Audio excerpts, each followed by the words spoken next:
এদিকে সিটি টোলের নামে কাঁচা বাজারের চাঁদাবাজি বন্ধ করলে দ্রব্যমূল্য কমানো যাবে জানিয়ে ঢাকা দক্ষিণ সিটির সাবেক মেয়র সায়েদ খোকন এমপি বলেছেন, যে কোনো সমস্যা আসলে মোকাবেলা না করে অন্যের উপর দোষ চাপানো ঠিক নয়।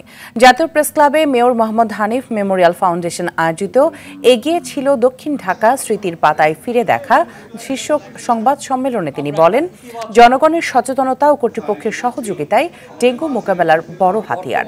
তাই কাঁদা ছোড়াছুড়ি না করে নগরের নানা সমস্যা সমাধানে সবাইকে এগিয়ে আসার আহ্বান জানান সায়েদ খোকন।